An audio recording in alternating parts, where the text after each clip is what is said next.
ವೀಕ್ಷಕ ಬಾಂಧವರಲ್ಲಿ ಶರಣಾರ್ಥಿಗಳು. ನಾನು ಸಂಗಯ್ಯ ಸ್ವಾಮಿ ಮಹಾಶಿವಯೋಗಿ ಶಿವಪ್ಪಯ್ಯದ್ದನವರ ಆಶ್ರಮ ಧಾರವಾಡದಿಂದ ಮಾತಾಡ್ತಾ ಇದ್ದೀನಿ. ಇವತ್ತಿನ ವಿಷಯ ಏನಪ್ಪ ಅಂತಂದ್ರೆ, ಶೀತ ಕೆಮ್ಮು ನೆಗಡಿ ಹಾಕಿರ್ತೈತೆ ಕೆಲವ್ರಿಗೆ. 10 ನಿಮಿಷದಾಗ ಆರಾಮಾಗುತ್ತಿದ್ರು ಇದನ್ನು ಮಾಡೋದ್ರಿಂದ. ಅಷ್ಟು ಅರ್ಜೆಂಟ್ ಕ್ವಿಕ್ಕಾಗಿ ವರ್ಕ್ ಮಾಡ್ತಿದ್ರು. ಅಷ್ಟು ಅದ್ಭುತವಾದಂಥದ್ದು. ಯಾಕಂದರೆ ನೆಗಡಿ ಆಗೈತೆ ರೀ, ಇದಾಗೈತೆ ರೀ, ಕೆಮ್ಮು ಆಗೈತೆ ರೀ, ಶೀತ ಆಗೈತೆ ರೀ ಅಂತಂದು ಡಾಕ್ಟರ್ ಅಂತ ಹೋದ್ರು ಏನೇ ಇದ್ರೂ ಒಂದು ವಾರ ತನಕ ಕಡಿಮೆ ಆಗೋದಿಲ್ಲ ಅದು ಏನು ರೀ. ಆದ್ರೂ ಇದಕ್ಕೆ ಅದ್ಭುತವಾಗಿ 10 ನಿಮಿಷಗಳ ನಿಮಗೆ ಒಳ್ಳೆಯ ಪರಿಣಾಮ ಕೊಡುವಂಥ ದಿವ್ಯ ಔಷಧ, ಪರಿಹಾರ ನೀಡುವಂಥದ್ದು ಔಷಧ ಹೇಳ್ತೀನಿ ನಿಮಗೆ. ಅದಕ್ಕೆ ಪೂರ್ವದೊಳಗೆ ನೀವು ನನಗೇನು ಮಾಡಬೇಕು, ಸಬ್ಸ್ಕ್ರೈಬ್ ಮಾಡಬೇಕು, ಲೈಕ್ ಮಾಡಬೇಕು, ಶೇರ್ ಮಾಡಬೇಕು, ಮಾಡಿ ಹುರುಪು ತುಂಬಬೇಕು. ತುಂಬ್ತಿರಲ್ಲ. ಮತ್ತು ಇದರಿಂದ ನಿಮ್ಗೆ ಯಾವುದೇ ಥರದ ದುಡ್ಡು ಕಾಸು ಏನೂ ಖರ್ಚಾಗೋದಿಲ್ಲ. ಏನಾದ್ರು ಖರ್ಚು ಆಗೋದಿಲ್ಲ. ದಯವಿಟ್ಟು ಮಾಡಿರಿ, ಹುರುಪು ತುಂಬ್ರಿ ಅಂತ ನಾನು ತಮ್ಮಲ್ಲಿ ಕಳಕಳಿಯ ಪ್ರಾರ್ಥನೆ. ಮತ್ತು ಏನಪ್ಪ ಅಂದರೆ, ಏನು ಬೇಕಪ್ಪ ಅಂದರೆ, ನಿಮ್ಮ ಮನೆ ಅಂತ ಸಿಗ್ತೈತಿ ಹೇಳಿದ ಕೂಡ ಇಷ್ಟ ಸರಳ ಇದ್ದ ಅಂತೀರಿ ನೀವು. ಅಂಥ ಅದ್ಭುತವಾದಂಥ ಮಾಹಿತಿ ಐತಿದು.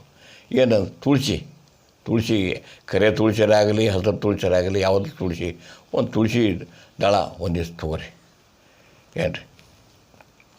ಆನಂತರ ದಾಲ್ಚಿನ್ನಿ ಚಕ್ಕಿ, ಹಸಿ ಶುಂಠಿ ಸಿಕ್ಕರೆ ತೊಗೊರಿ. ಇಲ್ಲಾಂದ್ರೆ ಇದನ್ನು ತೊಗೊರಿ, ಏನು ಶುಂಠಿ ಪುಡಿ ತೊಗೊರಿ ಏನು ರೀ. ಲಿಂಬೆಹಣ್ಣು ಎಲ್ಲರ ಕಡೆ ಸಿಗ್ತಾವೆ, ಎಲ್ಲ ಮಾರ್ಕೆಟಿಗೆ ಸಿಗ್ತೈತಿ. ಆರಾಮ ಎಲ್ಲರಿಗೂ ಇದು ಉಪಯೋಗ ಮಾಡ್ತೀರಿ. ಮಾಡಿ ಅದನ್ನು ಆ ಥರದ್ದು ಲಿಂಬೆಹಣ್ಣಿಂದ ತೊಗೊರಿ. ಆನಂತರ ಜೇನುತುಪ್ಪ ಎಲ್ಲರಿಗೂ ಗೊತ್ತಿದ್ದೈತಿ, ತೊಗೊತೀರಿ. ತೊಗೊಂಡು ಟೀ ಥರ ರೀ, ಕಷಾಯದ ಅನ್ನೋದು ಟೀ ಅನ್ನೋದಪ್ಪ. ಕಾಫಿ ಟೀ ಅಂದಂಗೆ ಒಂದು ಥರದ್ದು ಟೀ, ಇದು ಮಸಾಲೆ ಟೀ ಇದ್ದಂಗೆ. ಆ ಥರ ಕುಡ್ಕೊತ ಹೋಗ್ಬಿಟ್ರೆ ನಿಮ್ಗೆ ಆರಾಮಾಗಿ ಬಿಡ್ತೈತಿ ಏನು ರೀ. ತುಳಸಿ ಏನು ಮಾಡಬೇಕು, ತುಳಸಿ ದಳ, ದಾಲ್ಚಿನ್ನಿ ಚಕ್ಕಿ ಮತ್ತು ಶುಂಠಿ ಪೌಡರು ಇವನ್ನ ಹಾಕಿ ಕುದಿಸ್ಬೇಕು. ಕುದಿಸಿ ಕೆಳಗೆ ಇಳಿಸಿ ಸೋಸ್ಬೇಕು. ಅದನ್ನು ಸೋಸಿ ಅದಕ್ಕೆ ಲಿಂಬೆಹಣ್ಣು ರಸ ಹಾಕಬೇಕು. ಅರ್ಧ ಲಿಂಬೆಹಣ್ಣು ಬಂದು ಭಾಳ ಬೇಡ ಹಾಕಿ, ಆನಂತರ ಉಗುರುಬೆಚ್ಚ ತಣ್ಣಗೆ ಆಗೋಕೆ ಬಿಡಬೇಕು. ಆದ ನಂತರ ಜೇನುತುಪ್ಪ ಹಾಕಬೇಕು. ಅದಕ್ಕೆ 1 ಚಮಚೆ ಜೇನುತುಪ್ಪ ಹಾಕ್ಕೊಂಡು ಸರಿಯಾಗಿ ಮಿಶ್ರಣ ಮಾಡಿ ಬೇಡ್ರಿ.